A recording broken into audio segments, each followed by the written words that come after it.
no sé, por ejemplo, los pugs son perros que generalmente degluten eh, cuerpos extraños con relativamente frecuentemente, pero también tenemos individuos que lo hacen probablemente por ansiedad, por gusto, en fin.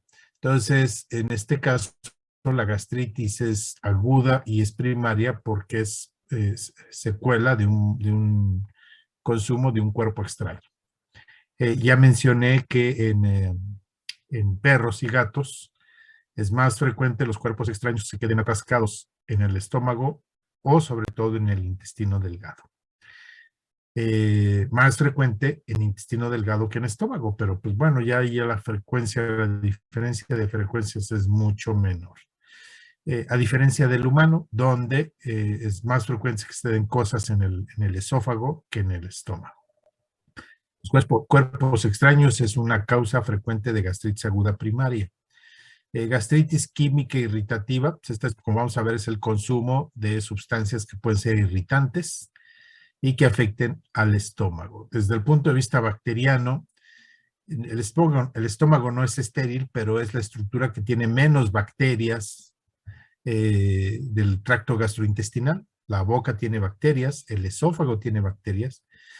El estómago reduce muchísimo su número de bacterias cuando está vacío por el pH y se incrementa ese número de bacterias con la ingesta. O sea, lo que consumimos lleva bacterias, no son alimentos estériles, así estén hervidos o estén procesados, en fin, ¿verdad?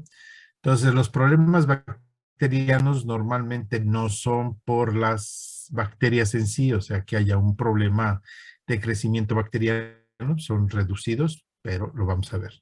Problemas virales sí son frecuentes. Las gastroenteritis virales son relativamente frecuentes. La causa más presente en nuestro medio pues, es el distemper. Y esto se debe a, como ya vimos, que el estómago, el intestino, está siempre en producción de células nuevas debido a su constante descamación. Entonces, recuerden que para los virus es apetecible células que estén en replicación constante para ellos poderse reproducir. Las gastritis alérgicas no son frecuentes, pero tampoco son nada fuera de lo común. O sea, no es algo que digan, ay, ven a ver un perro que tiene gastritis alérgica.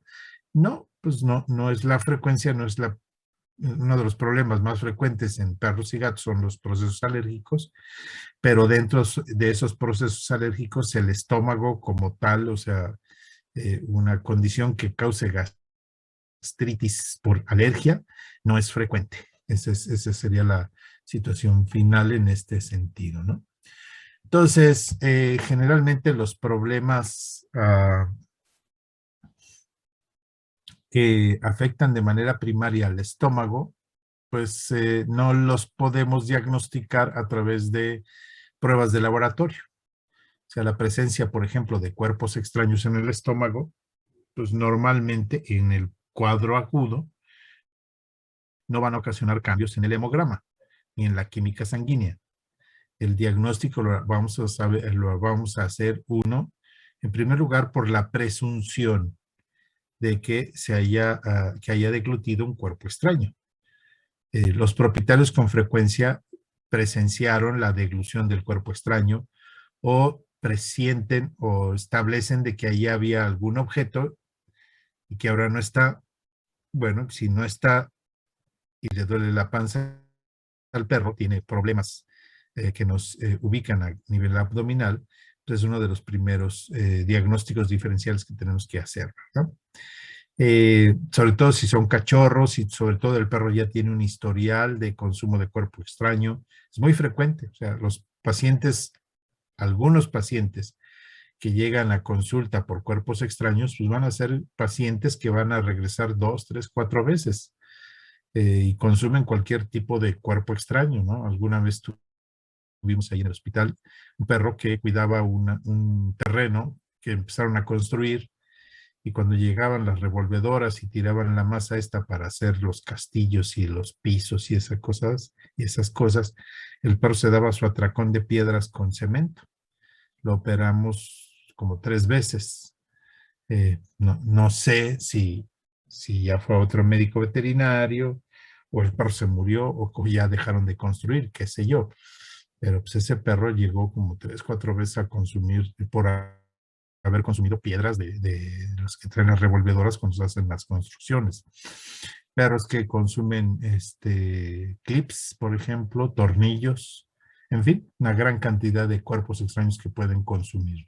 Entonces, en ese caso, vamos a hacer el diagnóstico, obviamente por la anamnesis, por la presunción, por la historia clínica probablemente que tenga nuestro paciente. El hemograma y el perfil no nos van a dar ninguna alteración y tomamos la placa radiográfica. Si los cuerpos extraños son radioopacos, con esto es más que suficiente. Aquí estamos viendo pues un perro que consumió clips, por ejemplo.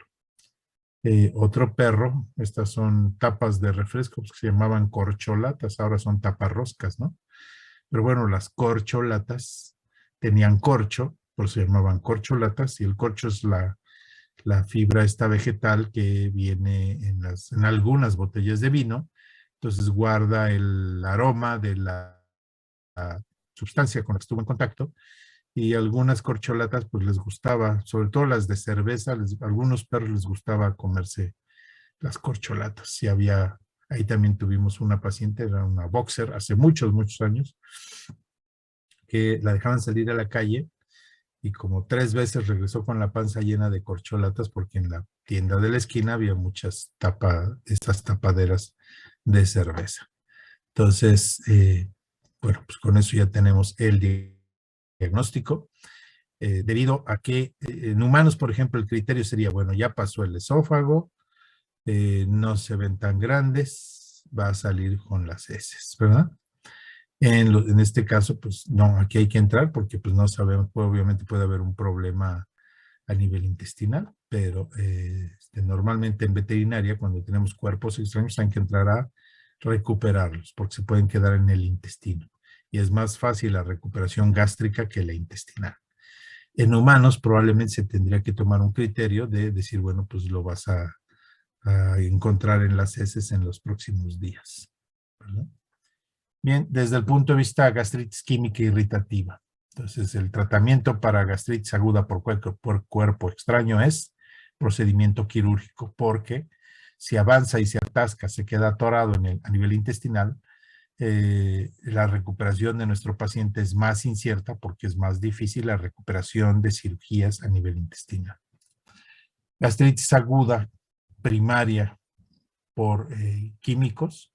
Bueno, ¿qué situaciones tenemos? Toxinas vegetales muy, muy frecuentes. Pues por ejemplo, sobre todo pacientes que viven o individuos propietarios que tienen por primera vez perros, por ejemplo.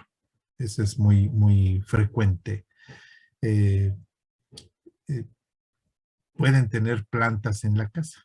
O sea, a lo mejor no tenían perros, pero pues les gusta tener plantas y de pronto deciden tener un perro, van por un cachorro y tal vez vayan el viernes para estar con ellos sábado y domingo y lo están cuidando y cada vez que el perro intenta fastidiar a las plantas, pues no lo dejan. A lo mejor el perro ya está tranquilo y entiende en ese momento que no debe fastidiar a las plantas, pero pues, va y molesta al propietario. Entonces el propietario se va a trabajar, se va a la escuela, entonces el perro empieza a fastidiar una planta, generalmente plantas de sombra, estas que tienen tallos suculentos, que tienen una gran cantidad de alcaloides. Bueno, pues el perro así como si estuviéramos chupando caña, obviamente no lo absorbe, pero sí degluta, entonces estas toxinas vegetales pueden ocasionar gastritis agudas y no es que incluso otro tipo de problemas, ¿no? En algunas clínicas o consultorios de pronto vemos pósters que indican qué plantas ornamentales son tóxicas para perros y gatos. Entonces también hay que preguntar, sobre todo en cuadros de vómito muy agresivo, preguntar si este paciente tiene la oportunidad de consumir plantas que pudiesen ser tóxicas, ¿no? Y en primera instancia, pues obviamente que ocasionen problemas a nivel gástrico. El consumo de fertilizantes también, los cachorros tienen cierta predilección a consumir cosas que normalmente no debe consumir un perro, pero si realmente consume fertilizantes, probablemente la gastritis aguda sea el problema menor de los que se va a enfrentar. Hay muchos fertilizantes que tienen cantidades de fósforo, de algunas sustancias que son relativamente tóxicas. Y a mí los que me ha tocado ver cachorros, pues sí tienen gastritis, pero lo que está peor es una hepatitis aguda que generalmente es fulminante. Lo que se mueren es por la hepatitis, no por la gastritis. Metales pesados, plomo, por ejemplo, en algunas pinturas, aunque ya no se permite la adición de plomo en las pinturas como estabilizador.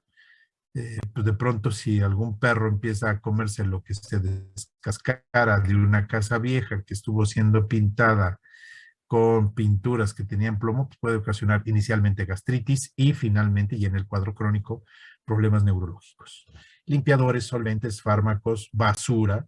Entonces, por ejemplo, aquí estamos viendo la imagen de un perro que pues, a lo mejor salió a caminar, están limpiando la casa, están trapeando el piso y pusieron algún solvente, alguna cosa ahí en el agua y el perro, bueno, pues como tiene tanta sed, pues no le importa que tenga un sabor ahí medio extraño, aunque, bueno, generalmente cachorros adultos no toman no consumen este tipo de situaciones, ¿no? Perros que les guste hurgar en la basura, o sea, la presencia puede ser de cuerpos extraños, es una posibilidad, puede ser de bacterias, es otra posibilidad, o sea, si tiramos un pedazo de flan que ya lleva 2 semanas en el refrigerador, es probable que este producto lácteo haya desarrollado estafilococo, por ejemplo, y eso ocasione gastritis aguda, como vamos a ver en unos minutos, ¿no?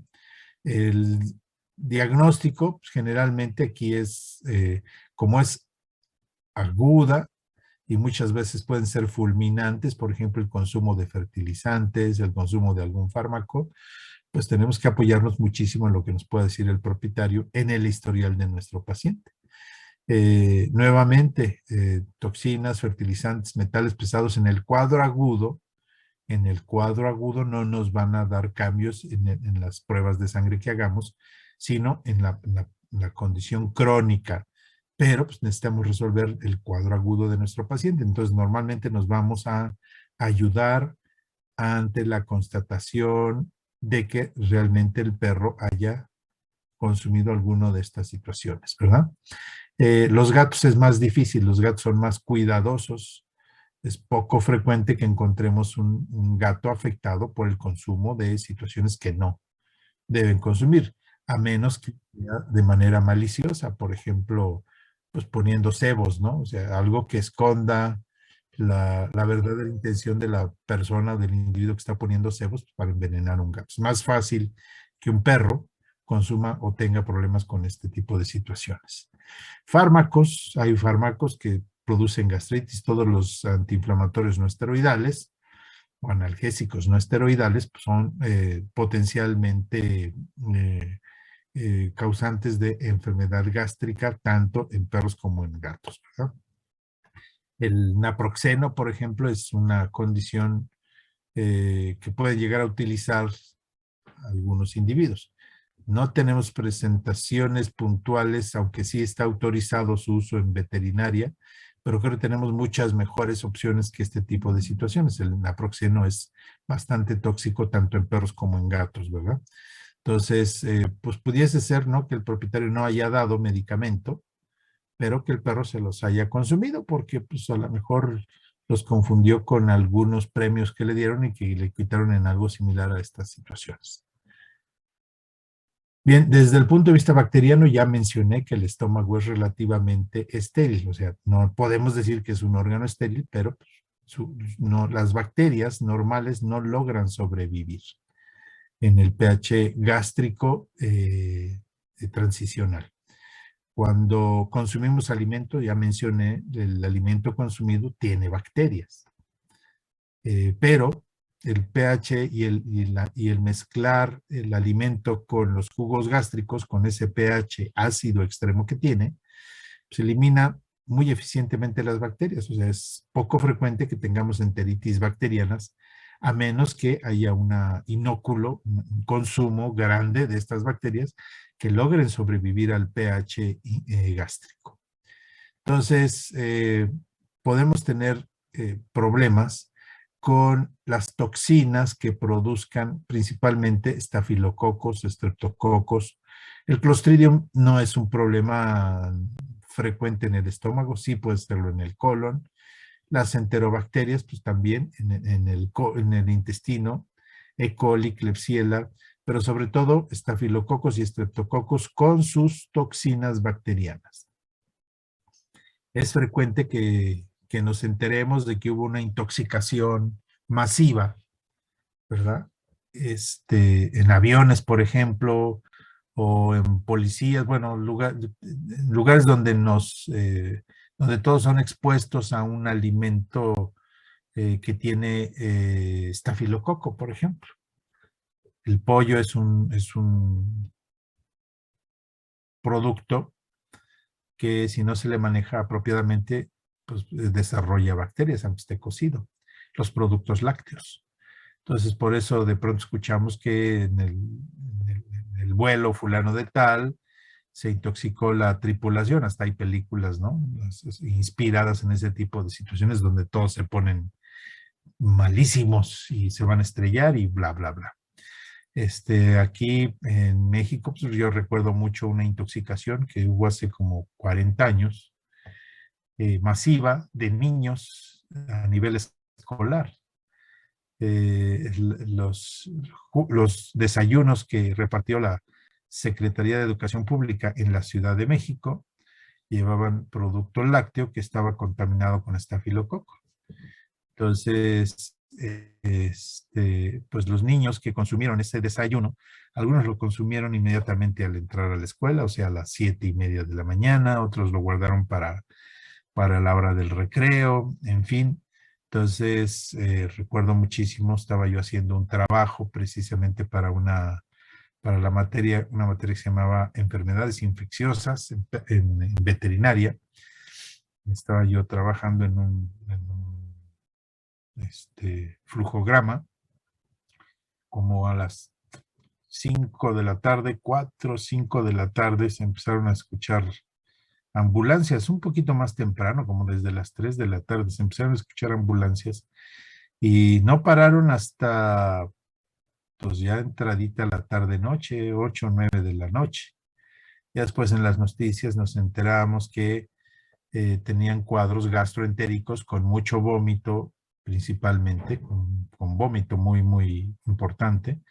Y pues recuerden que los problemas gastroentéricos afectan de manera grave a dos segmentos de la población, los niños y los gerontes, o sea, los viejitos, donde los procesos de deshidratación son muy graves, son en cuadros agudos. Entonces, y el dolor gástrico pues, es importante. Entonces, durante todo ese día fue un problema de gastritis por intoxicación con toxinas de estafilococo en niños. Nuevamente, no vas a encontrar cambios en el hemograma, en el perfil, porque es un cuadro agudo, es grave, que afecta pues, a toda la población, pero pues, específicamente los que pueden fallecer por deshidratación en cuadros agudos son los menores de edad y los ancianos. Entonces, no es frecuente, no tendríamos que tratar, a menos que hubiese una gastritis atrófica, que ya les había mencionado, o sea, que no produzca ácido clorhídrico, entonces ahí sí vamos a tener un sobrecrecimiento bacteriano. Y no, el menor problema va a ser la gastritis por bacterias. O sea, vamos a tener toda una suerte de situaciones ocasionadas por la presencia de bacterias en el alimento que más adelante vamos a mencionar. Bueno, hay una bacteria que logra sobrevivir el pH ácido del estómago, ese es el Helicobacter. Por lo menos es la más estudiada porque ocasiona problemas en los humanos. Este Helicobacter, pues en un principio se descubrió en los gatos. Y sobre todo en la época en la que el SIDA fue descubierto o empezó a ocasionar problemas, pues se se asoció la gastritis por Helicobacter a la tenencia de gatos. Hay artículos de los años 70 donde la resolución o una de las conclusiones es pues, que el gato era un animal que no debía convivir con el ser humano porque le ocasionaba esta condición de contaminación zoonótica de Helicobacter. Y así duraron algún tiempo. Actualmente sabemos que los humanos tenemos nuestro Helicobacter, los perros tienen su Helicobacter. Hay varias cepas de Helicobacter. Perros, gatos y humanos tenemos Helicobacter, sí. No sabemos qué población puede tener Helicobacter. No sabemos si esta es una bacteria que viva normalmente y bajo algunas circunstancias en algunos sujetos ocasione problema. No, es controvertido todavía qué papel o cómo es que adquirimos el Helicobacter. Estaba leyendo precisamente un artículo de gastritis hace un par de semanas y todavía decían, bueno, es que el Helicobacter puede ser por vía oral, esto es por contaminación de heces de un individuo que tenga Helicobacter, o por consumo o por compartir, no sé, un dulce, por ejemplo, que tenga saliva del afectado, etcétera, ¿no? La otra es, bueno, obviamente, probablemente haya posibilidad de ser contagiado por un gato o por un perro, y también existe la posibilidad de que el humano contagie al gato o al perro con Helicobacter. Entonces, es un artículo del año 2018. Todavía estaban en esa discusión de qué papel jugaban los animales de compañía, qué posibilidad zoonótica se tenía en esta situación, porque las tres especies tenemos Helicobacter y aparentemente podemos ser afectados por Helicobacter de otra especie, pero no está perfectamente claro. ¿Ok? El Helicobacter es difícil de diagnosticar, sigue siendo un problema en la actualidad. En humanos que tienen gastritis crónica siempre va a ser un diagnóstico diferencial. Hay una prueba que puede funcionar como detectora, que se utiliza en humanos, pero no se utiliza en perros ni en gatos. Esta prueba es una prueba de aliento, vas a un laboratorio, llevas la información o tú pides que requieres una prueba de aliento para ver la presencia de Helicobacter. Entonces, se pone un aparato que se parece a un alcoholímetro que va a medir los ácidos volátiles que produce el Helicobacter. Entonces, pues tú tienes que soplar hasta casi quedarte sin aire en ese aditamento, ¿no? En ese aparatito. Entonces, esa prueba de aliento es bastante efectiva, sin embargo, hay cuadros que no los puedes detectar por esa prueba de aliento, entonces tienes que ir por una biopsia y encontrar el Helicobacter, así como lo estamos viendo aquí, en estas dos situaciones, en el tejido gástrico, en la mucosa gástrica. Entonces, pues afortunadamente o aparentemente, pues no tenemos grandes problemas de helicobacteriosis en los perros, pero siempre será un riesgo latente, ¿sí? En ese sentido. Entonces, desde el punto de vista viral, pues tenemos estos agentes, ¿no? El distemper probablemente sea uno de los más frecuentes. Hepatitis ya no es un problema. La vacunación ha sido, como es un virus relativamente estable, la vacunación contra el virus de la hepatitis ha sido muy exitosa y no es que no tengamos casos, sino tenemos muy pocos casos. El distemper, ¿no? El distemper cambia constantemente, es un virus que muta constantemente. Entonces, pues a pesar desde que, o sea, por ejemplo, de hepatitis tenemos menos tiempo vacunando y es mucho más controlable. Casi ya no hay casos de hepatitis aguda viral. Mientras que el distemper se vacunó mucho antes, o sea, tal vez el distemper se está vacunando desde los años 50, finales de los 50, y de hepatitis, pues de los años 70, 20, 25 años de retraso en ese sentido. Sin embargo, hepatitis prácticamente tenemos muy pocos casos o casi nada, y de distemper pues, sigue siendo un problema a resolver. Y esto se explica simple y sencillamente porque es un virus que muta constantemente. Es algo probablemente similar a lo que pasa con el COVID, o sea, hay que aprender de todo lo que nos está sucediendo. Hemos estado escuchando constantemente de que si la vacuna sirve, que si la vacuna no sirve, que si sirve contra estas cepas. Estamos hablando del mismo coronavirus, de cepas diferentes. Es la misma situación con el virus del distemper. O sea, tenemos diferentes cepas y además se van creando nuevas cepas. El virus de la hepatitis, por ejemplo, no era tan creativo en esa situación. ¿Okay? Parvo, pues pasa la misma situación. Panleucopenia, pues son virus relativamente estables, ¿no? El parvovirus, por ejemplo, llegó a México por ahí de los años 80 y actualmente, pues no es ni con mucho el agente causante con gravedad, ¿verdad? En este tipo de situaciones. O sea, cuando llegó el parvovirus y afectó a perros, pues de hecho se cambió el programa de vacunación. Se había vacunado siempre primero contra distemper, porque, repito, es un problema sin resolver. Y cuando parvovirus hizo su aparición, se vacunaba contra parvovirus, porque ahí seguro se morían los animales. Si les daba distemper, pues a lo mejor sobrevivían. Y actualmente no, actualmente esto se ha regresado a como era antes, ¿no? Cuando decimos que tiene parvovirus, pues hay tres virus que nos afectan. Ahí van, cuando veamos intestino delgado los vamos a mencionar. Pero pues es muy probable que no sea parvovirus como tal, ¿no? La leucopenia es otro problema viral que ha sido relativamente controlado con vacunación. Ahí, pues en el cuadro agudo sí podemos encontrar ya cambios en el hemograma de gastritis viral. Muchas veces esto va a depender de la agresividad del virus, de la cepa, pero pues generalmente vamos a encontrar penias, ¿no?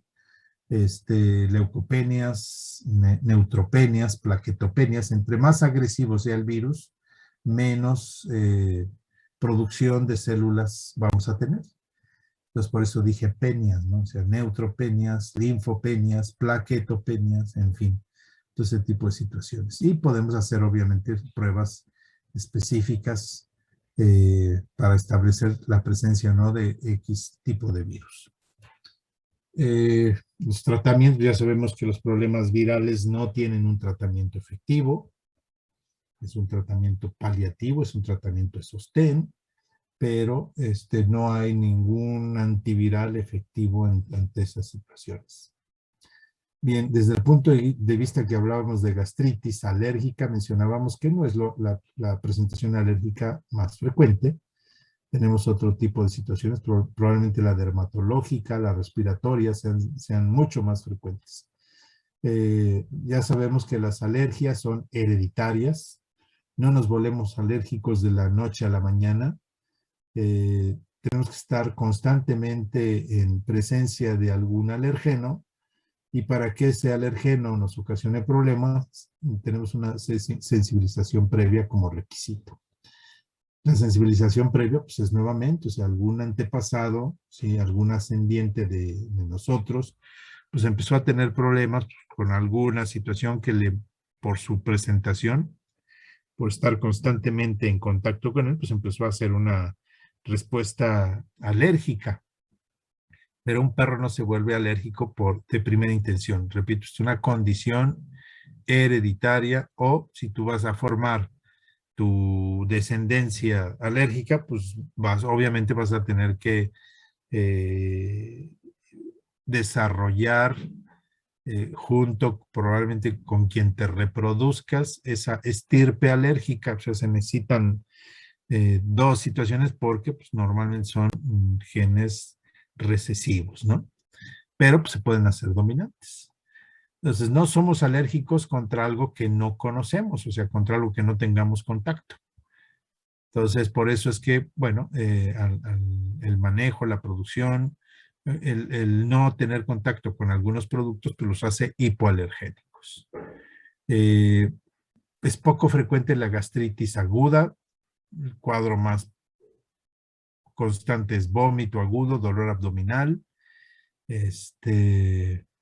y en ocasiones puede haber problemas dermatológicos, o sea, la manifestación sistémica de alergia o problemas respiratorios.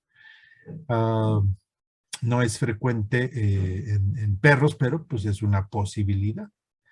El diagnóstico lo haríamos, obviamente, observando y apreciando la repetitividad de estos cuadros, identificando qué es lo que ocasiona la respuesta alérgica y posteriormente, pues tratar de hacer algunas pruebas para determinar la posibilidad de que un paciente pues, tenga una respuesta alérgica. Aquí, pues las intradermorreacciones pueden no funcionar. ¿Por qué? Porque para que haya esa situación, pues necesitamos la manifestación en la piel de la condición alérgica. Entonces aquí más bien es someter a la presencia del probable alergeno, teniendo muy controlado al paciente, y si se presenta el cuadro gástrico, entonces lo damos como positivo. ¿Dudas que tengan sobre gastritis aguda primaria?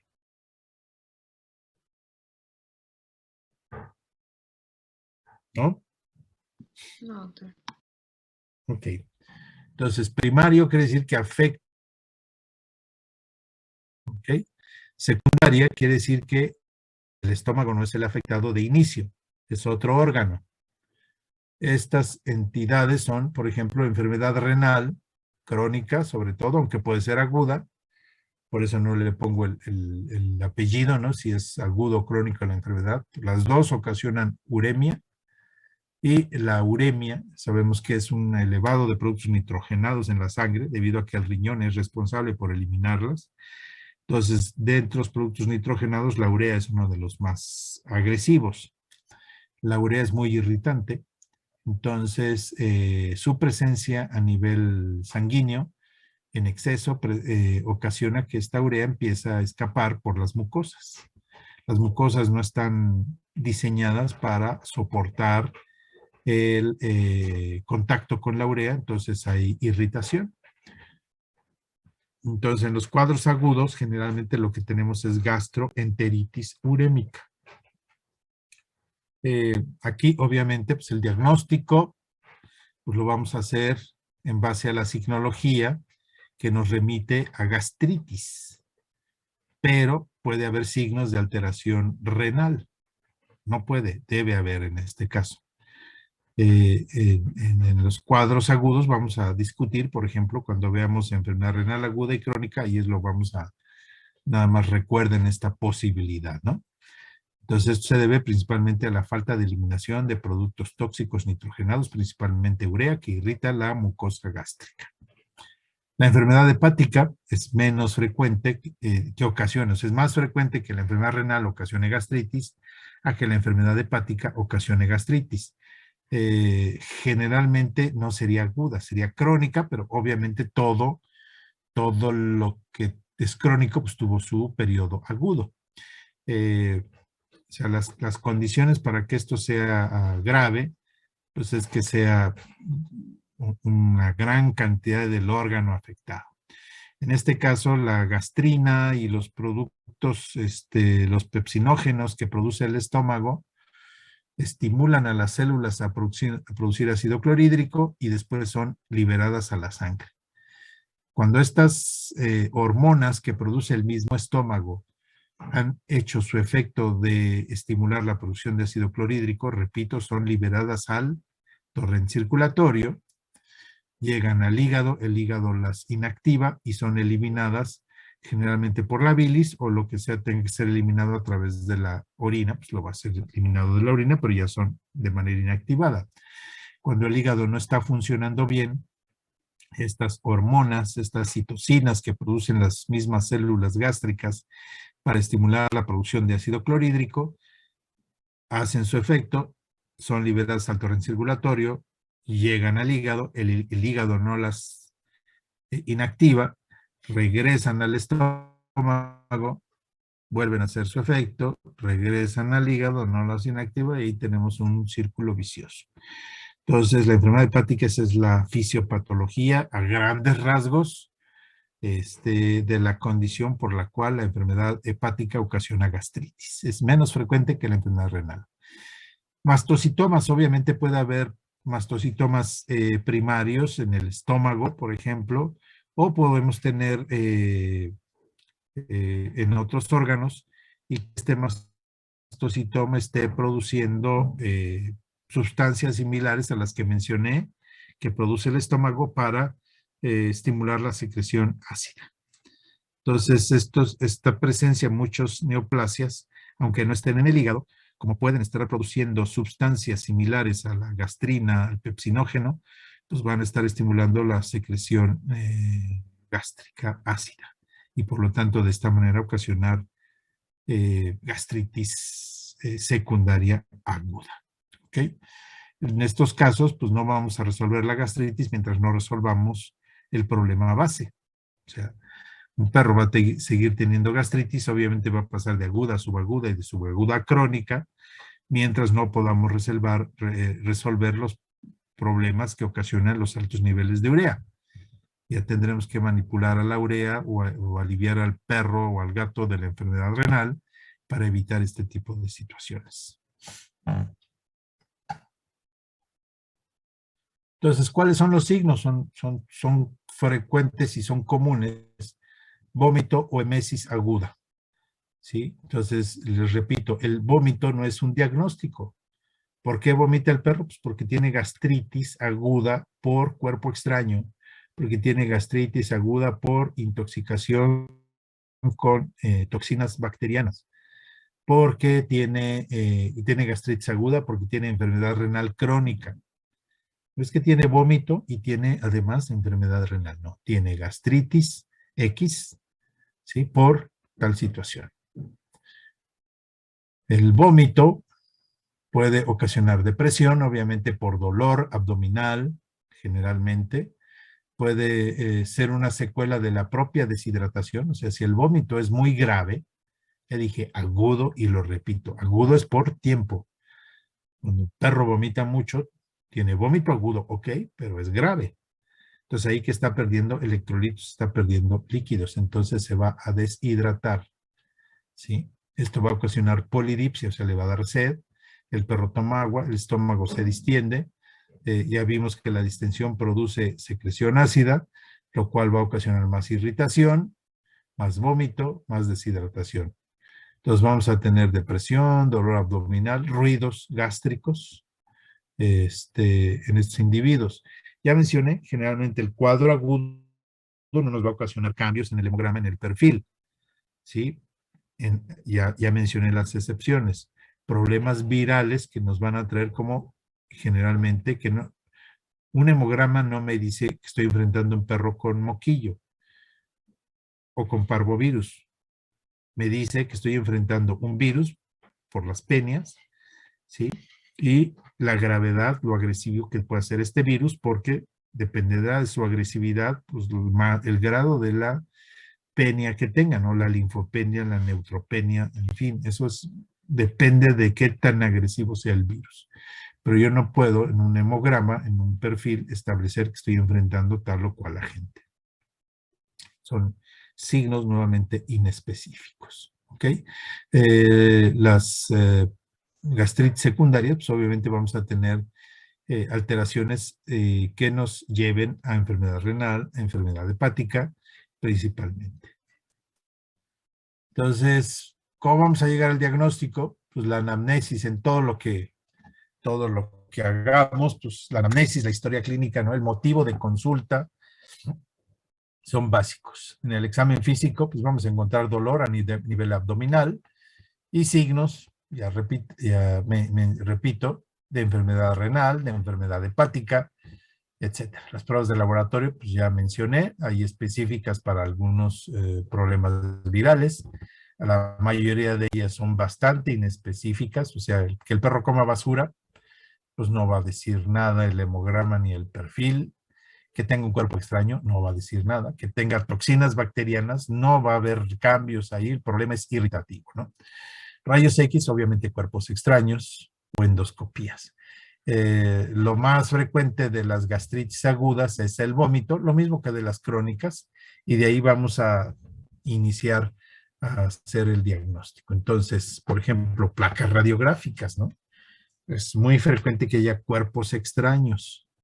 O sea, aquí estamos viendo, por ejemplo, que este perro se tragó una pelota. La pelota no se quedó atascada en el esófago, se quedó en el estómago y ahí se va a quedar. Entonces, aquí sí tenemos que entrar a cirugía. El estómago responde bastante bien al procedimiento quirúrgico. Entonces hay que sacarla, ¿no? Este es un artefacto de la placa radiográfica. Esto no está en el perro.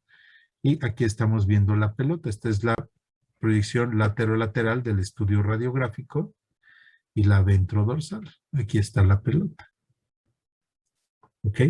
Si tuviésemos un cuerpo extraño no radiopaco, por ejemplo, hay perros que se tragan las mamilas de los biberones, ¿no? Los chupones, los pezones estos de goma. Eso si toman una placa radiográfica, muchos de ellos no se ven.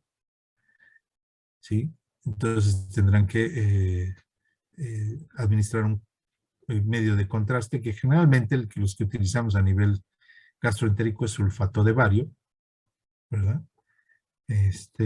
Muchas veces algunos de estos animales mantienen el apetito o algunos otros están hiporécticos. Entonces lo que se recomienda es, pues no le pongas el sulfato de bario en croquetas, porque a lo mejor eso no le trae por la hiporexia, pero si le pones en algo que le guste mucho al perro, salchichas, jamón, etcétera, pues generalmente puede consumirlo por sí mismo, o si no, pues habría que hacer una aplicación directa al estómago del sulfato de bario.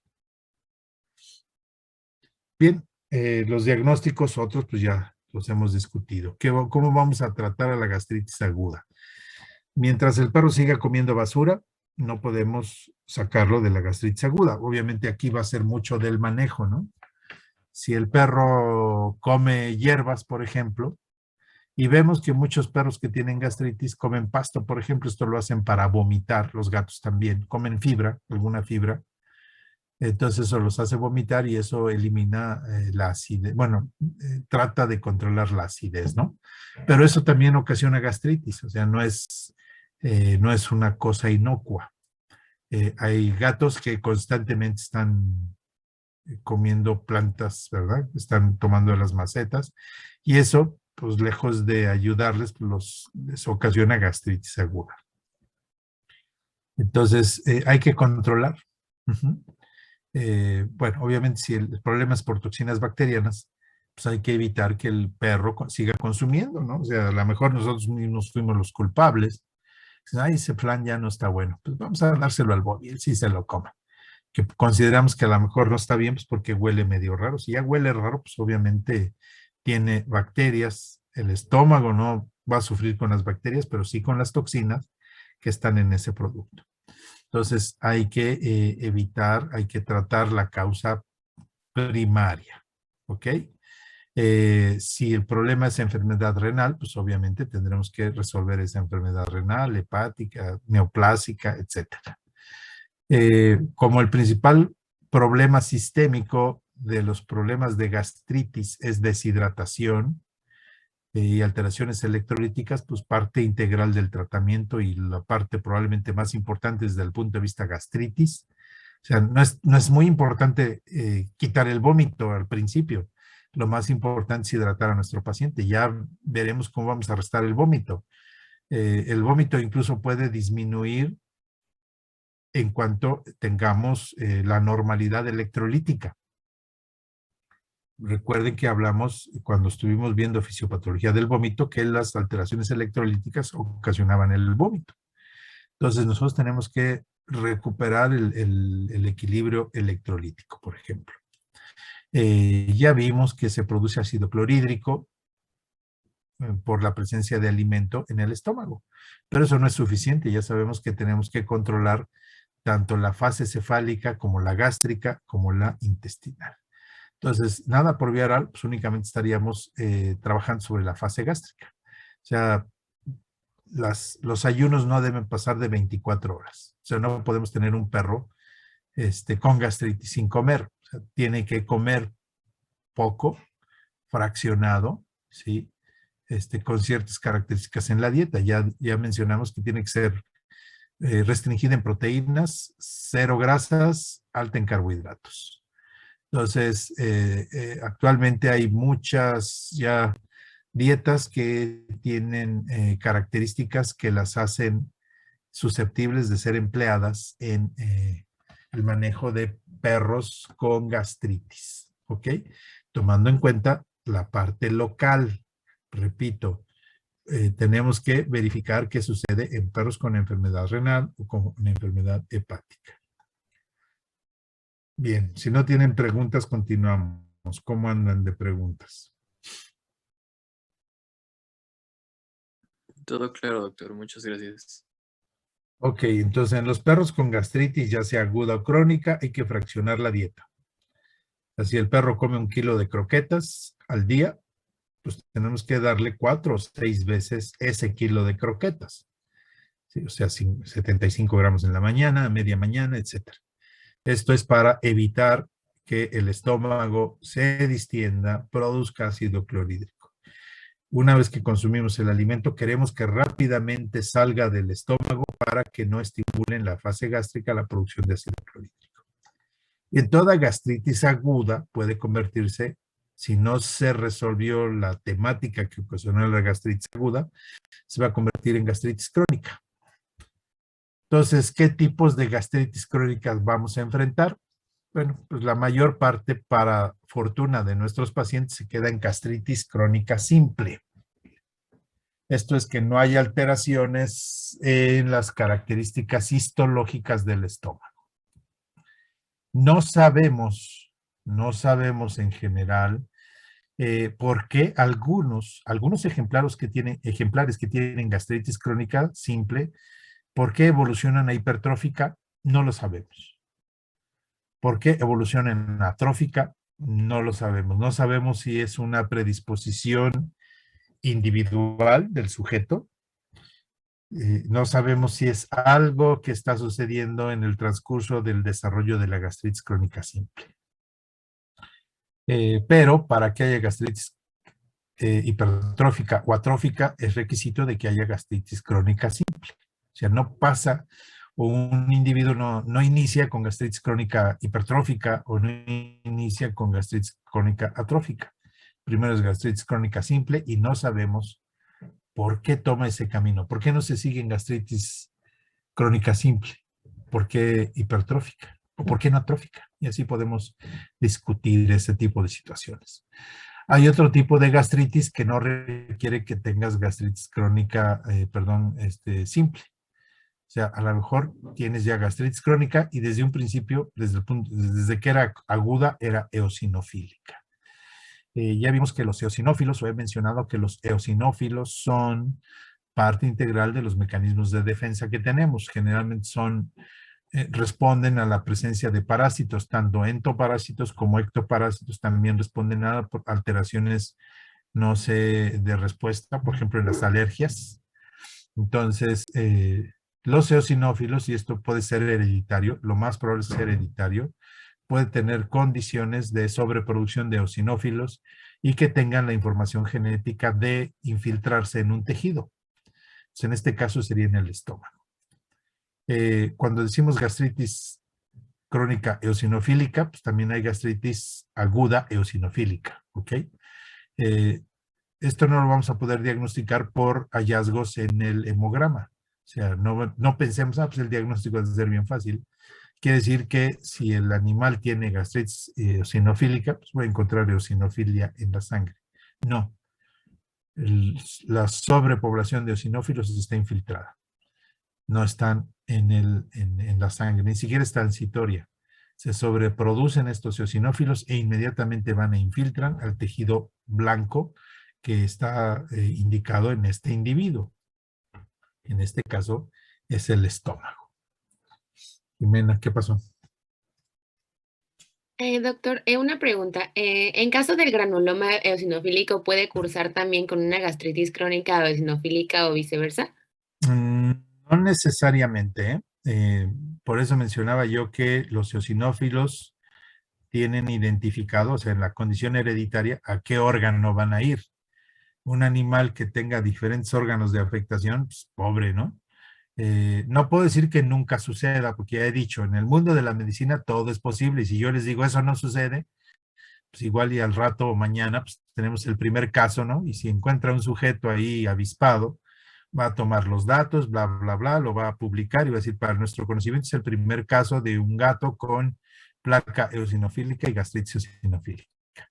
Pues no, afortunadamente para los pacientes, porque los eosinófilos generalmente no tienen curación, es una placa eosinofílica no se va a curar, una neumonía eosinofílica no la vamos a curar, la psoriasis en humanos no se cura, los problemas, podemos tener meningitis, incluso podemos tener sujetos que mueran por meningitis eosinofílica, generalmente afectan a un órgano.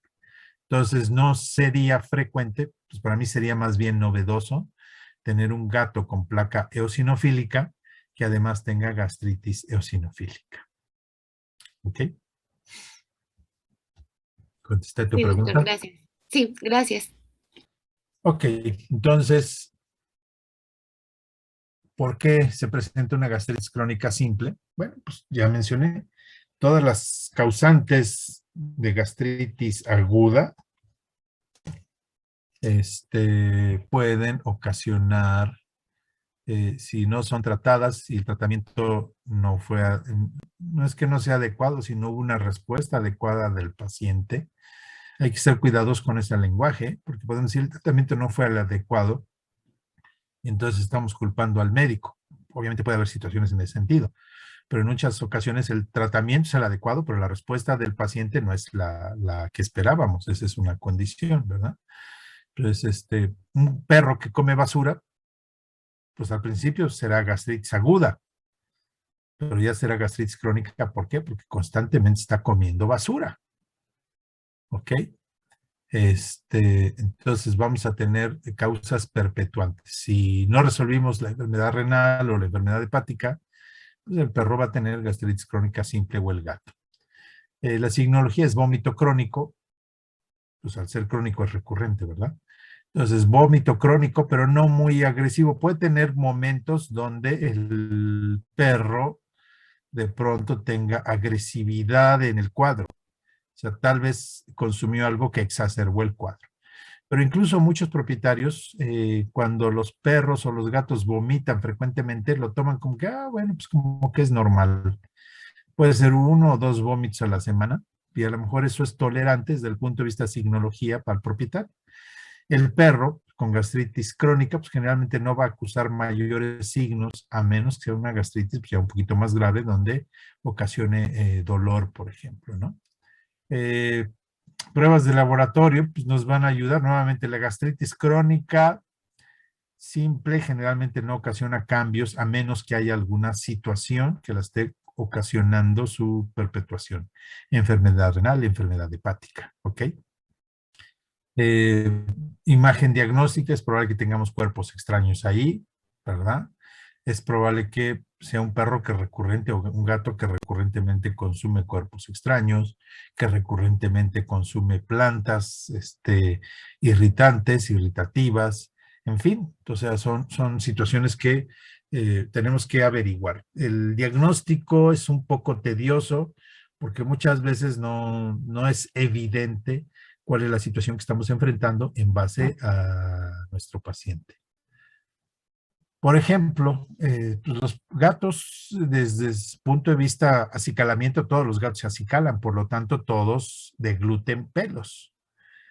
¿Por qué en algunos gatos se ocasionan problemas y los pelos ocasionan gastritis o incluso cuerpos extraños, que tengamos que operar gatos con cuerpos extraños en el estómago o en el intestino? Pues no está perfectamente claro, ¿no? Algunos mencionan que falta de algunos ácidos esenciales, ácidos grasos esenciales en esos gatos, ocasionan que no se manipulen estos pelos, que los gatos constantemente están deglutiendo. La mayoría de lo que tengamos son teorías. Todavía no tenemos la certeza de qué es lo que sucede. Simple y sencillamente es un ejemplar el que probablemente estemos enfrentando. Cuando el propietario nos dice que constantemente vomita pelo, pues no es normal. O sea, no es normal que, como en las caricaturas, ¿no? Que los gatos vomitan pelo. Bueno, pues ese gato no es normal. Obviamente puede haber en algunos momentos que haya un exceso, sobre todo animales pues, que tienen una vida pues, muy cercana al ser humano, gatos me estoy refiriendo, que de pronto en sus cuadros de gastritis vomiten pelo sin que el pelo sea un problema, ¿verdad? Pero es verdad que cuando un gato vomita constantemente y en ese vómito hay pelo, sí tenemos que estar atentos. Si es eventual, si es cada 3 meses, una pequeña porción de pelo, no hay problema. Pero si es constante y sobre todo si tienen bolas de pelo en el vómito, pues, entonces ya ahí sí el problema es grave. Entonces, pues por más que cepillemos a un gato, nunca le vamos a quitar la totalidad del pelo. O sea, el gato se va a seguir acicalando. Cuando un gato no se acicala, quiere decir que está mal, se siente muy mal. Entonces, y esto no sucede generalmente en los gatos que tienen problemas con el pelo, a menos que la gastritis ya haya evolucionado pues, de manera importante y esté ocasionando mucho dolor. Entonces, pues no hemos encontrado una respuesta que no sea, pues, administrar dietas que nos ayudan a evitar que el pelo se organice y se convierta en una bola, en un problema. Entonces, pues generalmente esto lo hacemos ya con dietas especiales para el manejo de bolas de pelo o con productos que vamos a dar por vía oral a los gatos. Entonces, generalmente son productos que tienen algún tipo de grasa para evitar la agregación de pelos en este sentido. Afortunadamente, la mayoría de los gatos con este problema resuelve de manera adecuada una vez que hemos empezado a dar esta condición de manejo dietético para evitar que se formen las bolas de pelo en estos individuos. Pero pues no van a encontrar alteraciones en el hemograma y si las encuentran pues es otra cosa, es la convivencia de la enfermedad que está ocasionando alteraciones en el hemograma con el problema de bolas de pelo en el gato principalmente. Bien, entonces, ¿cuál es el criterio de tratamiento? Ya sabemos que el diagnóstico es averiguar cuál es la causa, ya las mencionamos, que pueden ocasionar las gastritis crónicas. Entonces, retirar la causa primaria, ¿verdad? Ponerle taparroscas a los botes de la basura, por ejemplo, evitar darle desperdicios del refrigerador o principalmente el refrigerador, productos lácteos que pudiesen tener ya, a lo mejor hay propietarios que constantemente le están dando este tipo de situaciones a sus perros, ¿no? Y están ocasionando gastritis aguda, crónica, perdón, en ocasiones es el tipo de croquetas, o sea, el hecho de que coman croquetas secas constantemente, pues eso es una causal de gastritis, por ejemplo. Entonces, tendríamos que establecer pues, qué es la causa que está ocasionando la gastritis crónica, ya sea primaria o secundaria. En ocasiones, ya mencioné la exacerbación del cuadro, pues tendríamos que restituir los líquidos y los electrolitos que hayan perdido en ese momento el sujeto. Hay que controlar la secreción ácida. La metoclopramida ya sabemos que favorece el vaciamiento gástrico, altera los esfínteres, favorece en este caso que el alimento, el contenido vaya hacia el intestino. Bueno, entonces se fue gastritis crónica simple. El tratamiento es similar para todos estos, ¿no? Pero vamos a tratar ahorita pues, ¿qué sucede? ¿Por qué algunos perros o gatos pasan de gastritis crónica simple a hipertrófica? No lo sabemos. La etiología es desconocida, o sea, la causa, más bien la fisiopatología, porque la etiología pues, es lo que ocasiona la gastritis crónica. Esa es la etiología. Eh, o sea, probablemente sea una respuesta inmune. Esa es una teoría. Lo que sí sabemos es que la gastritis hipertrófica puede ser local o difusa. Y si es local, pues generalmente está en el píloro y ocasiona obstrucción. En humanos, que no en perros ni en gatos, en humanos, por ejemplo, la gastrina, que es una hormona que produce el mismo estómago para favorecer la secreción ácida.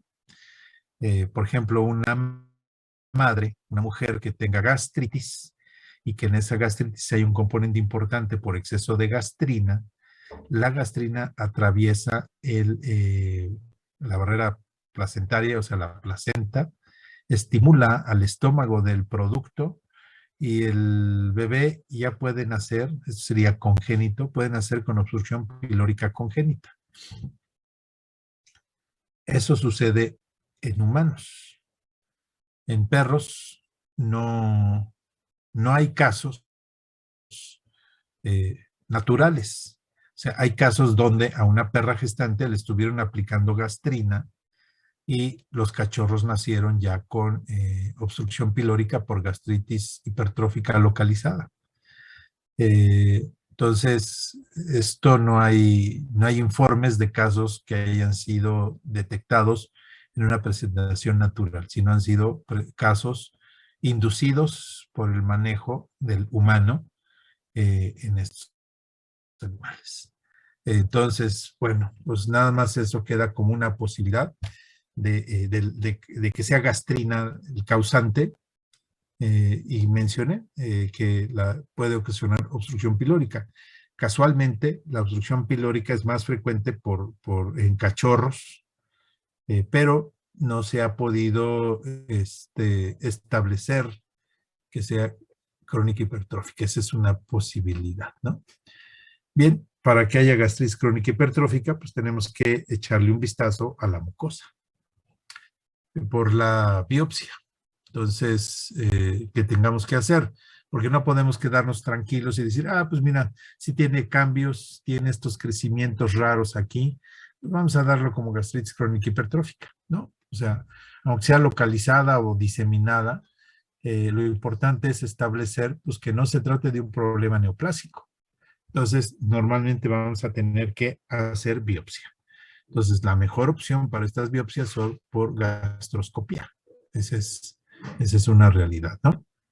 Y a la biopsia, pues nos dirá, pues que si estás enfrentando una eosinofílica, una hipertrófica o una atrófica. Obviamente que la signología es diferente, ¿no? Las gastritis crónicas simples, pues no tienen hipertrofia que ocasione obstrucción, ni las atróficas. O sea, eso forzosamente es de hipertrófica, ¿no? Aquí estamos viendo en el antro pilórico una gastritis crónica hipertrófica. Este es el píloro, y el píloro le cuesta trabajo, al esfínter pilórico le cuesta trabajo relajarse. ¿Ok? Entonces le cuesta trabajo relajarse, ¿por qué? Porque los músculos, la mucosa en esa zona están hipertrofiados. Por eso es que se piensa que sea probablemente inmunomediado, y un tratamiento que se da no con la certeza de que nuestro paciente vaya a responder adecuadamente, sino es parte del protocolo, decir, bueno, pues como no sabemos si esto es inmunomediado, pues dentro de lo que podemos hacer en este individuo es bajar la respuesta inmune. La ciatioprina es un inmunomodulador que se utiliza con mucha frecuencia para problemas de inmunidad, autoinmunidad sobre todo. La metoclopramida, pues una vez que hemos relajado este esfínter, la podemos utilizar por si no estamos tratando de forzar el paso de alimento, de contenido, a través de un esfínter que tiene problemas, y eso es lo que ocasiona vómito agresivo, ¿no? Generalmente, si hay una hipertrofia a nivel del antro pilórico, pues hay que hacer cirugía, liberando la presión. Hay diferentes tipos de cirugía que no vamos a mencionar, para disminuir la presión en ese lugar y favorecer el vaciado gástrico. Bien, algunos ejemplares desarrollan gastritis crónica atrófica. Tampoco sabemos por qué. ¿Cuál es lo que ocasionó que ya no siguiera con gastritis crónica simple, sino que desarrollara atrófica? Como repito, no sabemos por qué el que desarrolló hipertrófica así lo hizo y por qué diseminada, por qué local. No lo sabemos. No tenemos cierto. Habrá teorías. De hecho, hay teorías, pero pues, son varias. Todas estas son secuelas, bueno, la atrófica y la hipertrófica son secuelas de gastritis crónica simple. Aquí la condición es que al ser atrófica ya no va a haber secreción gástrica. Entonces, no vamos a tener secreción de ácido clorhídrico, por lo tanto hay acloridria, y ya vimos que el ácido clorhídrico, además de actuar sobre el sustrato para poder llevar a cabo el proceso digestivo, va a disminuir la carga bacteriana. Entonces, las bacterias que entren con el alimento no son eliminadas, vamos a tener un sobrecrecimiento bacteriano que va a terminar ocasionando la putrefacción del alimento. O sea, no hay digestión, hay putrefacción. Entonces, la presencia de bacterias, además de ocasionar esta putrefacción, también son un gran problema para el proceso digestivo. Hay otras entidades que ayudan a controlar las bacterias, pero el importante o el más responsable de mantener a las bacterias fuera del cuadro a nivel intestinal, que tengan un cuadro protagónico, un papel protagónico, es el estómago. El estómago falla, hay sobrecrecimiento bacteriano. La secreción biliar, que también ayuda a disminuir bacterias, pues no es lo suficientemente fuerte como para eliminar la carga que pasó el estómago atrofiado. Recuerden que mencionábamos del factor intrínseco, que es parte integral de la secreción gástrica. Recuerden que el factor intrínseco es necesario para la absorción de calcio, hierro y vitaminas del complejo B. Entonces, en los pacientes que tienen gastritis crónica atrófica, al no haber secreción de factor intrínseco, también vamos a tener problemas graves con la absorción de calcio, hierro y complejo B. Entonces, una de las situaciones que se presentan es anemia hipocrómica microcítica, ¿verdad? En estos agentes. No es la única causa, pero pues si el perro tiene gastritis, tiene mala digestión por el sobrecrecimiento bacteriano y además tiene anemia microcítica hipocrómica, pues podemos sospechar de que tiene gastritis crónica atrófica. Entonces, ¿qué sigue? Nuevamente una gastroscopía y tomar una biopsia. Aquí estamos viendo una laminilla de tejido gástrico de mucosa gástrica normal y una de mucosa gástrica atrofiada. ¿Ok? Entonces, ¿cómo vamos a llegar al diagnóstico? Por medio de biopsias. Bueno, tanto la gastritis crónica hipertrófica como la atrófica, pues no van a matar al perro o al gato, sí van a traer como consecuencia alteraciones en el proceso digestivo. Ya vimos que el principal problema de la gastritis crónica hipertrófica es la obstrucción. Entonces ahí es la cirugía lo que más nos va a ayudar. Obviamente hay que tratar de identificar cuál es la causa de la gastritis en general. Y probablemente con eso podamos disminuir la reacción hipertrófica. La atrófica es generalmente irreversible. O sea, un perro que ya desarrolló atrofia de la mucosa, ya no tenemos por lo pronto, hasta este momento, posibilidad de recuperar la mucosa. Entonces, mientras que un perro con gastritis o gato con gastritis crónica hipertrófica, podemos recuperarlo, un paciente con atrófica ya no. El manejo tendrá que ser constante hasta que el paciente pues pase a mejor vida, ¿verdad? Entonces, algo que nos preocupa mucho es el sobrecrecimiento bacteriano. Entonces, el antimicrobiano más adecuado para moderar el crecimiento bacteriano de la comida que ha sido ingerida, entonces la tirosina. Tirosina, metronidazol, mezcladas uno u otro, son los antimicrobianos de elección que vamos a dar de manera recurrente en pacientes que tengan problemas gastroentéricos, principalmente en aquellos que tengamos que estar controlando constantemente el sobrecrecimiento bacteriano. En los dos casos, tanto atrófica como hipertrófica, como no sabemos si es inmunomediado, pues tendremos que ensayar, proponer el uso de dieta hipoalergénica y ver cómo responde nuestro paciente. Hay perros que pueden, o gatos que pueden disminuir su cuadro de gastritis, ¿verdad? Por dieta hipoalergénica. No todos. No todos van a responder eso porque no todos tienen esta condición inmunomediada, ¿verdad? Entonces, en general son individuos que salen bastante costosos porque las dietas hipoalergénicas más efectivas pues son los costales cuestan más de 1,500, 1,600 pesos, ¿no? Entonces, si tenemos un perro de talla grande que consume 2 costales a la semana, híjole, pues imagínense, son 4 por 2, pues más de 8,000, 10,000 pesos dedicados a la alimentación de un paciente. Bien, ya mencioné que la eosinofilia no requiere de gastritis crónica simple. Desde un principio puede ser gastritis eosinofílica. Esto es hereditario, o sea, la alteración de los eosinófilos es ya de herencia, ¿no? Ya vimos que los eosinófilos se estimulan con la presencia de parásitos. Entonces, en algunos textos van a decir, no, pues que los perros y gatos que tengan problemas con los eosinófilos es porque tienen parásitos, ¿no? O sea, la condición es hereditaria. Si los eosinófilos se estimulan cuando hay parásitos, tanto endo como ectoparásitos, pues algo que tenemos que evitar en estos individuos es que tengan parásitos. No son la causa de la eosinofilia, pero sí empeoran la eosinofilia. ¿Ok? Nuevamente, o sea, podemos tener perros o gatos que únicamente tengan problemas con los eosinófilos. Y generalmente, recordando la pregunta que me hicieron, pues generalmente afectan a un solo órgano. Si afectan a la piel, pues aquí estamos viendo un gato del lado derecho, un gato con placa eosinofílica. Este gato no quiere decir que tenga gastritis eosinofílica.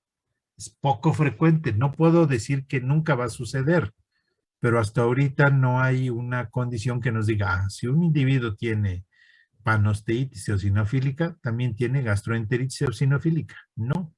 Generalmente los que tienen un problema con los eosinófilos y esos eosinófilos están diseñados para infiltrarse en la piel, pues afortunadamente para ese sujeto es la piel. ¿Ok? Pero en nuestro caso estamos hablando de tracto gastrointestinal. Entonces, podemos tener, afortunadamente, para perros y para gatos, la afección de la totalidad del tracto gastrointestinal no se da. Mientras que en humanos sí. Un humano puede tener esofagitis eosinofílica, gastritis eosinofílica, está jodido el pobre humano. O sea, en los perros y los gatos generalmente o tenemos gastritis, o tenemos enteritis, o tenemos colitis. Hasta ahorita nunca he encontrado ningún ejemplar en la facultad y en el hospital de la facultad que haya tenido la totalidad del tracto gastrointestinal afectado. Si el paciente además es alérgico, pues está mal. Nuevamente, no es que la gastritis eosinofílica sea causada por la alergia. Son dos entidades que convergen ahí. O sea, alguien le transmitió la gastritis eosinofílica y alguien le transmitió la alergia alimentaria. Entonces, pues es pobre paciente, ¿no? O sea, tiene problemas con los eosinófilos y la alergia, además, tiene una respuesta de sobreproducción de eosinófilos, pues se echan porras, pero no son situaciones que estén ocasionadas una por otra, ¿no? Son situaciones diferentes que agravan la situación entre sí, ¿ok? Bien, aquí estamos viendo una endoscopía de un individuo, un perro, que tiene gastritis eosinofílica, ¿sí? Se ve un proceso inflamatorio. Nuevamente, no podemos decir, pues sí tiene tiene problemas ahí, hay hipertrofia, pues ya, ¿no? Tendremos que tomar biopsia. No tenemos tratamientos puntuales, ni para la gastritis crónica atrófica, hipertrófica, eosinofílica. El individuo que tiene estas, pues vamos a tratar de controlarlo, ¿no? Obviamente, por ejemplo, en este caso de gastritis crónica eosinofílica, si el gato tiene pulgas, pues hay que quitarle las pulgas. Si tiene nemátodos o céstodos, pues hay que quitarlos. ¿Por qué? Pues porque esos están ocasionando una sobreproducción de eosinófilos, ya sea placa eosinofílica, ya sea panostitis eosinofílica, ya sea neumonía, ya sea gastritis eosinofílica. Entonces, aquí estamos viendo, o sea, vean cómo se ve en este caso, no se ve tan agresivo, y vean esto sigue siendo una gastritis eosinofílica. Bueno, no podemos determinarlo por la característica, ¿no? Macroscópica. Se tiene que hacer una biopsia y en la biopsia lo que vamos a encontrar es una sobrepresencia de eosinófilos. No es neoplasia. Un individuo puede vivir crónicamente con sus eosinófilos ahí, siempre va a tener gastritis o siempre va a tener dermatitis o siempre va a tener, en fin, en algunos casos puede ser fatal, o sea, una meningitis eosinofílica generalmente es fatal. No hay tratamiento. Algunos pacientes mejoran con dietas hipoalergénicas. Pero pues no es una garantía de que ya vamos a tener, no hay problemas, ¿no? Entonces, la dieta hipoalergénica puede funcionar, tiene respuestas espectaculares, pensamos que ya la hicimos y de pronto el perro o el gato reinciden y hay que cambiar la dieta. Entonces, no hay tratamiento curativo para los problemas que ocasionan los eosinófilos. Ni la gastritis atrófica, la hipertrófica es la que más se presta como para controlarla, evitar todo lo que está ocasionando la gastritis crónica simple. Y entonces probablemente ese individuo tenga ciertos periodos de normalidad. Pero atrófica, eosinofílica, eso es una constante. ¿Sí? Entonces aquí estamos viendo una laminilla de dibujo de qué es, cuáles son, esto es de humanos, ¿sí? Cuáles son las características para diagnosticar que nuestro paciente tiene gastritis o enteritis eosinofílica. Bien, ya habíamos hablado de los reflujos, ¿no? El reflujo esofágico. Eso es algo que nos caracteriza al esófago. Hay un reflujo duodenal al estómago, eso no lo vemos. Aquí estamos viendo el esfínter pilórico. El estómago tiene pH ácido y el duodeno tiene pH alcalino. El pH alcalino del duodeno le permite activar las enzimas pancreáticas a su máxima expresión. Puede haber en algunas ocasiones que haya reflujo, o sea, que pase contenido del duodeno al estómago. Entonces, tenemos un pH muy alcalino, ¿sí? Y el estómago está diseñado para tener pH ácido. Entonces, como este reflujo puede ser constante, vemos aquí una gastroscopía de un individuo que tiene gastritis. Vemos todo esto que se ve rojo es irritación. Y lo que vemos aquí de este colorcito es contenido duodenal que está en el estómago. Entonces, ¿por qué se presenta este ayuno prolongado? Pues no sabemos exactamente. Perdón, esta gastritis por reflujo puede ser por ayuno prolongado. Esa es una condición que menciona, ¿no? Porque haya secreción excesiva de bilis, porque haya un cuerpo extraño en el duodeno, porque haya alteraciones en la motilidad duodenal, pero pues disfunción pilórica es una de las más frecuentes, por lo menos en humanos. Entonces, aquí estamos viendo una gastroscopía de un humano que tiene disfunción pilórica. El píloro está relajado. Entonces, cuando ha pasado la digestión, pues entonces, y en el estómago y la digestión está en el intestino, pues vamos a tener reflujo y eso va a ocasionar gastritis. ¿Cómo vamos a diagnosticarlo? Generalmente porque el perro o el gato que vomitan cuando es por reflujo duodenal, vamos a tener se va a ver teñido de color verde, o sea, biliar. El hecho de que hagamos una gastroscopía y veamos contenido verde y un esfínter pilórico no muy cerradito, pues con eso ya decimos, pues tiene gastritis por reflujo, ¿ok? Y tenemos que resolver cuál es la causa. O estamos dejando sin alimento a este perro mucho tiempo, o tenemos que tomar placas radiográficas para ver si hay algo que esté obstruyendo a nivel duodenal, puede ser un cuerpo extraño, puede ser un crecimiento, en fin, tenemos que echar mano de ayuda diagnóstica, ¿no? De ultrasonido, placas radiográficas con medio de contraste, en fin, tenemos que llegar a la condición de por qué se está dando ese reflujo gástrico. Tratamiento, pues básicamente alimentar varias veces al día para favorecer el peristaltismo, ¿no? Antiácidos, vamos evolucionando. Actualmente uno de ellos es el omeprazol, los lansoprazol, todo este tipo de fármacos. Todos los antiácidos están en la lupa ahorita, están en la crítica, desde la ranitidina, que es una de las más sencillas, muy efectiva, pero ya no está de moda. La famotidina, todos los antiácidos están siendo revisados como posibles causantes de cáncer gástrico. Esto es una realidad en humanos. En los perros, pues ellos no consumen constantemente antiácidos. Si toman antiácidos es porque nosotros se los damos.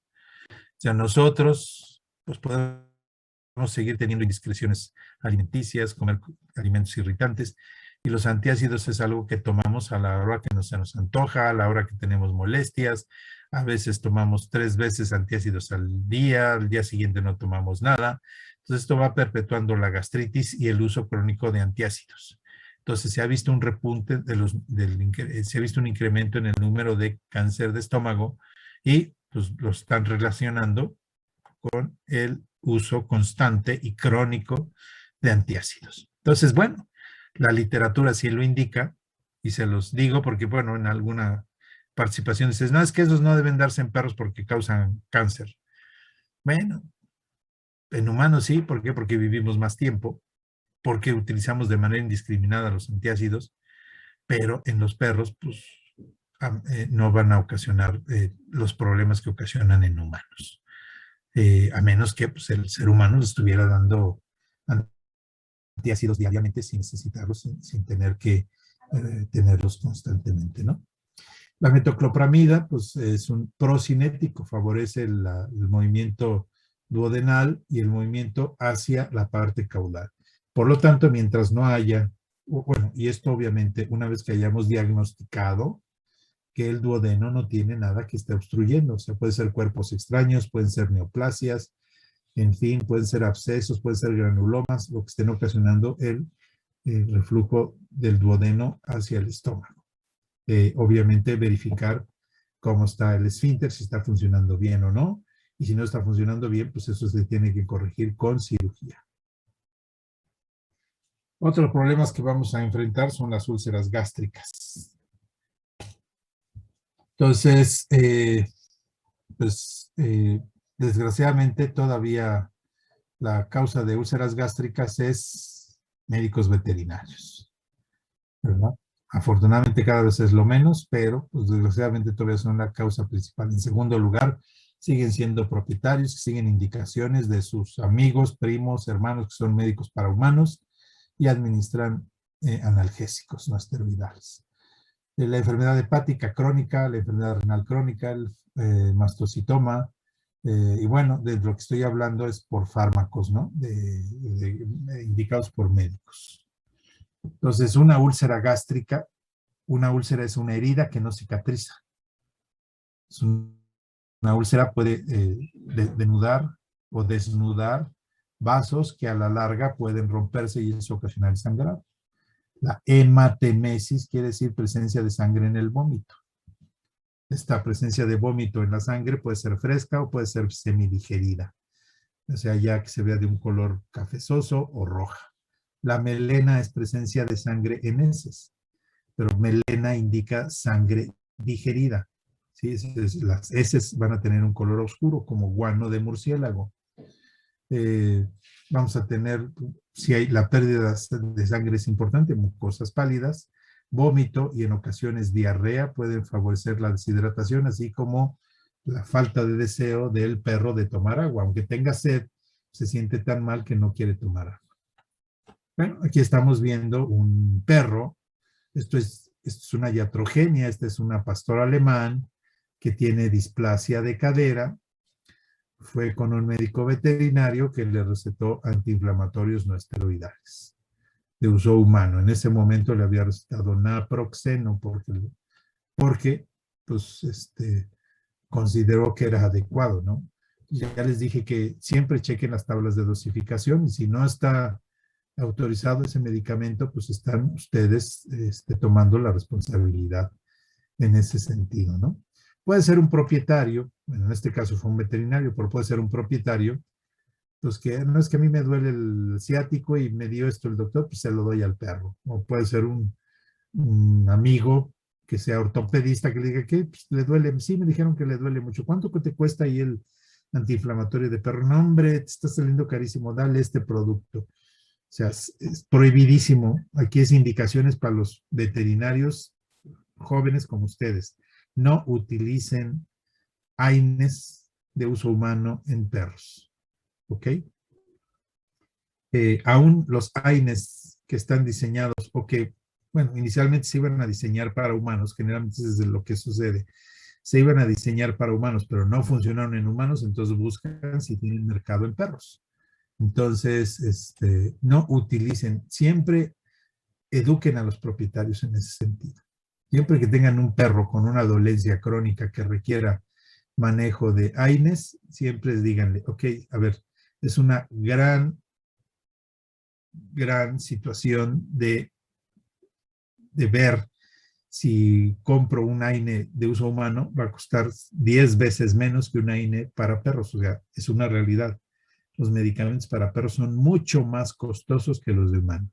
Y es una gran tentación darle productos de uso humano. O sea, simple y sencillamente no deben ustedes recomendar, por ejemplo, que pues, dele glucosamina, vaya al Price y ahí va a encontrar un bote de 300 pesos que le va a durar para medio año.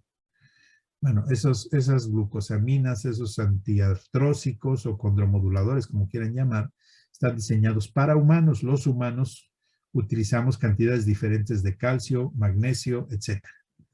Los perros, si les damos ese tipo de productos, van a acumular calcio y materiales en las articulaciones y van a estar peor. Entonces, por eso es que tenemos que administrar productos de uso veterinario, o sea, las dosificaciones. Por ejemplo, los Coxips no se utilizan en humanos, por lo menos no son tan efectivos como en los perros. Entonces, me detengo en eso porque es una de las causas más frecuentes de úlceras gástricas graves, como en este caso.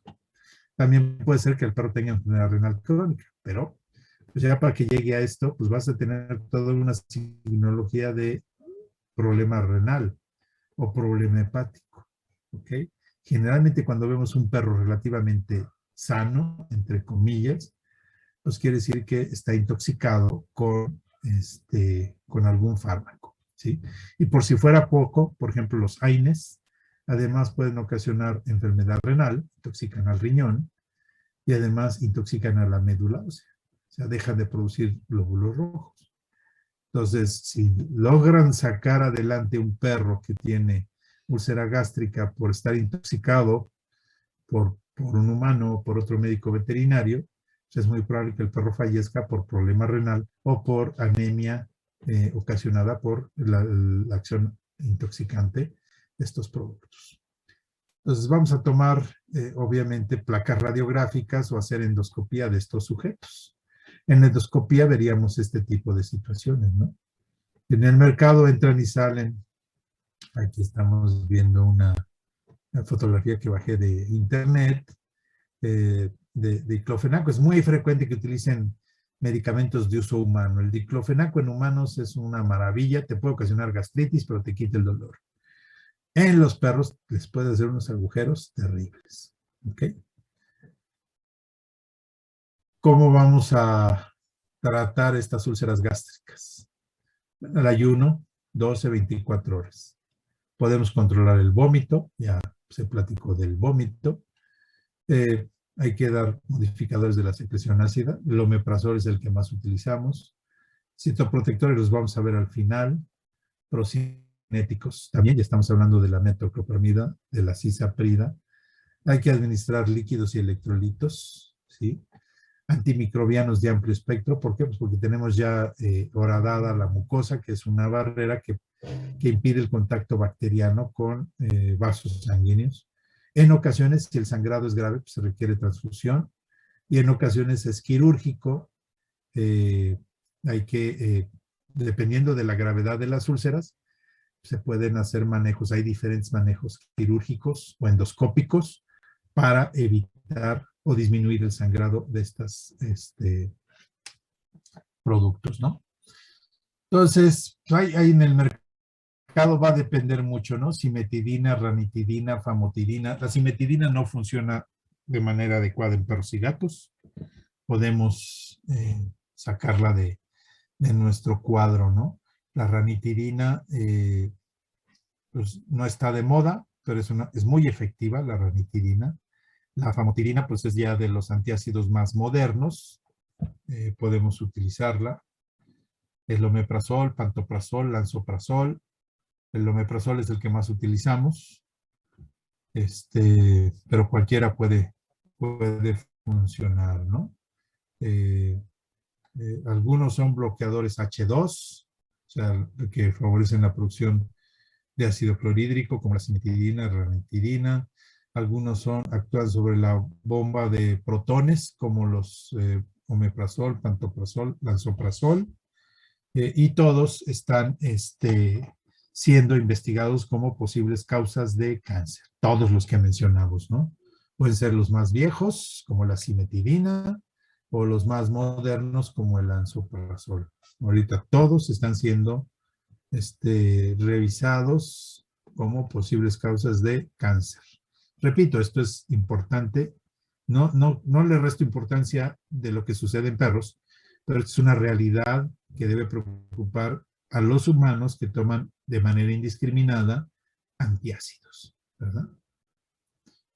Citoprotectores, el sucralfato es un producto que produce una especie de película en la zona ahí protectora, ¿no?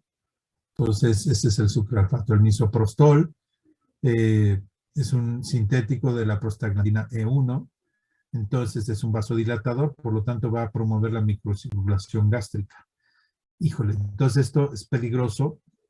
El misoprostol lo debemos utilizar una vez que hemos controlado el sangrado.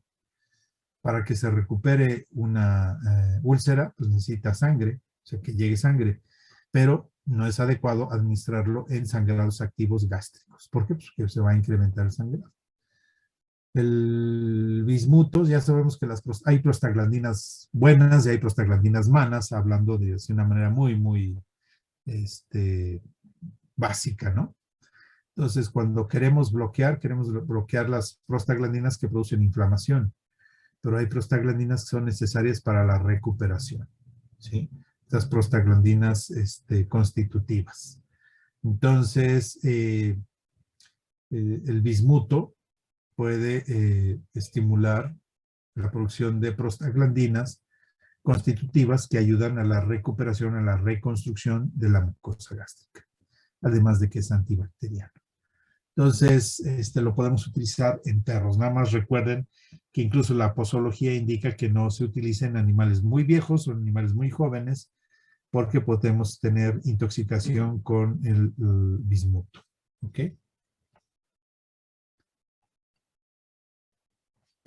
Son ejemplos. Preguntas que tengan.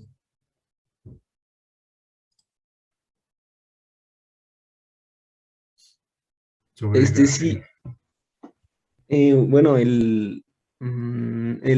la alta ingesta de carbohidratos le podría ocasionar una gastritis al perro, por ejemplo, no sé, un propietario que le esté dando de comer pan, o ya no sería necesariamente la ingesta de carbohidratos, sino el pan mismo.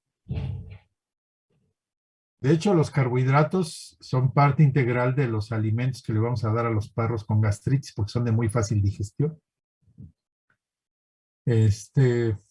No creo que sean los carbohidratos, tal vez la manera en la que presentamos el carbohidrato, ¿sí? Entonces, por ejemplo, el pan, pues se mencionaba que el pan antes no ocasionaba gastritis, sino que ocasionaba respuestas de alérgicas, incluso se mencionaba hasta ataques. La verdad es que yo nunca he visto un perro que tenga ataques por consumir pan, pero pues la teoría era que los productos que se utilizan para producir harinas refinadas pues, ocasionaban problemas en los perros. No, los carbohidratos no ocasionan bronca, porque estoy hablando de perros, no todos los animales tienen la capacidad de digerir carbohidratos, no todos los animales carnívoros. Entonces, pues yo no sé si estén tratando de hacer una analogía ahí, ¿no? De que el perro, por ser lobo, no digiere carbohidratos. No es cierto, o sea, los perros digieren, ya tienen la capacidad de digerir carbohidratos. ¿Por qué? Pues porque han estado viviendo con nosotros, ya tienen miles de años, más de 2000 años viviendo con nosotros. Entonces les hemos dado carbohidratos de sobras de lo que nos sobra, de lo que comimos. Al principio, pues yo creo que sí les ocasionaba problemas, procesos diarreicos principalmente, creo yo, pero su genética ya tienen una condición genética que les permite digerir carbohidratos. ¿Por qué sabemos eso? Porque se han hecho estudios en lobos, por ejemplo. Los lobos que no tienen contacto con asentamientos humanos no pueden digerir carbohidratos. ¿Por qué? Porque no tienen la genética que les permita producir enzimas que dirijan los carbohidratos. Los lobos que viven cerca de asentamientos humanos y que comen basura, ¿sí? Productos de desecho del ser humano, ahí deben ir, pues que quedó un poco de espaguetis de la cena, que quedó pizza, se la comen los lobos, y los lobos que están cercanos a los asentamientos humanos ya tienen la capacidad de digerir carbohidratos. Entonces, no, que yo sepa, con eso no quiere decir que está cancelada la situación, tal vez no he leído de esa situación, ¿no? Pero no, carbohidratos de hecho está indicado en la dieta de pacientes con gastritis. O sea, lo que debes controlar es la proteína, muy baja proteína, necesitas proteína, no puedes eliminar la proteína de la dieta y eliminar las grasas. Pero los carbohidratos en estos casos de control de proteína, de control de grasa, es lo que le va a dar la energía a las dietas de los perros. ¿Ok? Vale, gracias. Y otra Alguien más pregunta. había levantado la mano. Ah, bueno, está. ¿Tú otra pregunta? No, si quieres, di la tuya primero. Bueno, gracias. Bueno, ahí creo que el sucralfato para perros y gatos solo tiene presentación de patente, ¿no? Y es, creo, demasiado cara. Entonces, he visto que veterinarios recetan el Unival o el sucralfato de uso humano. ¿Eso sí está contraindicado o sí se puede realizar? Y como dije al principio, o sea, por norma, debes recetar, o sea, si va tu receta al propietario, lo que puedes utilizar a nivel intrahospitalario, ¿no? O sea, en tu clínica puedes utilizar productos de uso humano, no hay ninguna bronca. Siempre y cuando, bueno, pues esté indicado. Ya mencioné que esta regla, esta norma mexicana no contempla, que ahí estamos atrasados en la presentación de productos veterinarios. Entonces, pues, tienes una limitante, tienes algo que disminuye el problema. Si algún inspector te quiere fregar y te dice, ¿por qué está utilizando Unival? Pues puedes decir, pues porque no hay una presentación veterinaria, ¿no? O sea, es una condición que disminuye la penalidad. Pero, pues obviamente si estamos en riesgo, pues ante un sujeto que quiera fastidiarnos y utilizar productos de uso humano, pues estamos en riesgo porque la norma, te repito, no contempla que no tenemos elementos, la totalidad de los fármacos en presentación veterinaria. No es que esté contraindicado, o sea, lo que sí está prohibidísimo es que compres en el mercado negro, no sé, yo creo que han visto que de pronto sacan las suturas, ¿no? Es que me vendieron unas suturas bien baratas. Dice, propiedad del sector salud, ¿sí? Puede haber medicamentos que alguien esté traficando en el mercado negro y que tengan la leyenda del sector salud.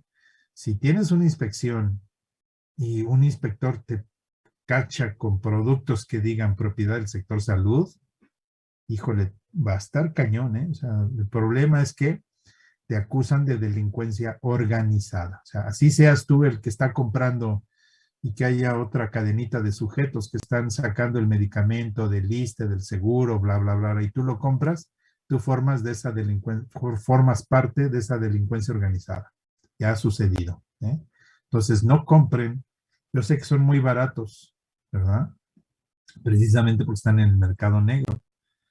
Y yo sé que son una tentación grande, pero si se les ocurre comprar algún aparato, pues, y no deben hacerlo porque están fomentando este tipo de situaciones.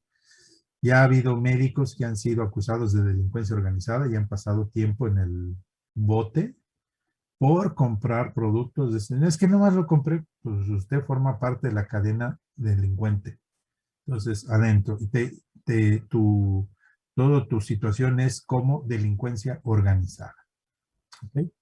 No, el que tú utilices medicamentos en ese sentido, pues la norma no lo acepta, pero pues la norma está mal porque deberían decir, bueno, ok, vamos a cerrar la cortina cuando ya tenemos resuelto y tener medicamentos que se requieren en veterinaria en México, ¿no? Hay muchas situaciones en las cuales recurrimos a productos de uso humano,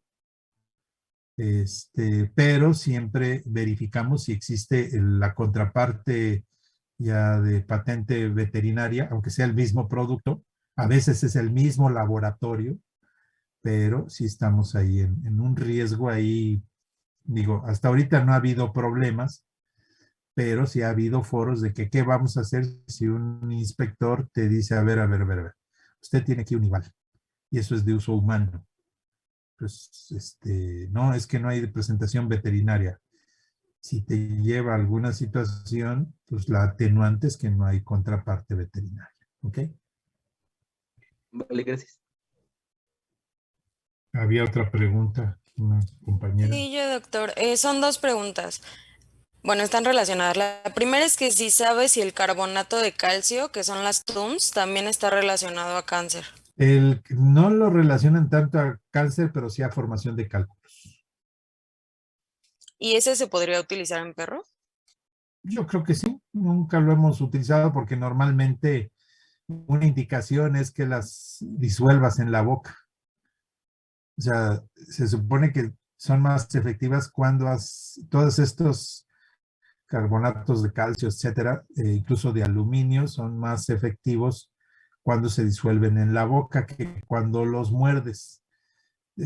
Tenemos antitusígenos, por ejemplo, es muy frecuente que utilicemos un antitusígeno local de esas pastillitas que nos duermen la boca y nos duermen la garganta, pero son efectivas si las disuelves en la boca y las vas tragando paulatinamente. No veo por qué no fuese efectivo el carbonato de calcio.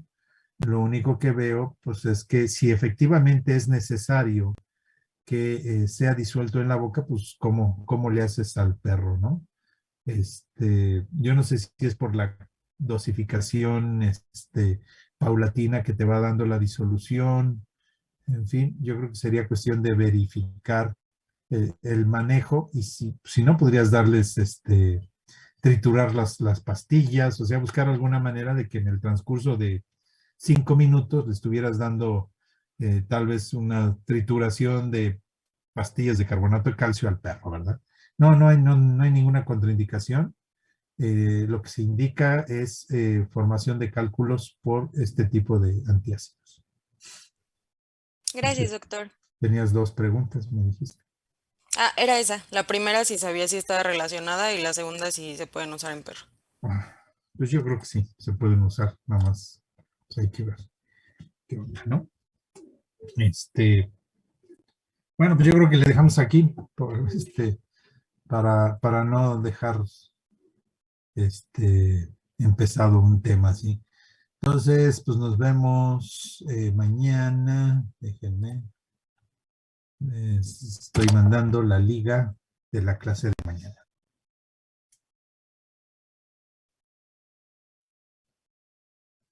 Gracias. ¿Ok? Gracias, doctor. Yo creo que esta semana Gracias. terminamos gastrointestinal, estudiando. Ok, Vale, gracias. gracias. Sí, doctor, Hasta muchas luego. gracias. Bye. Gracias, Bye. doctor. Gracias. Nos vemos.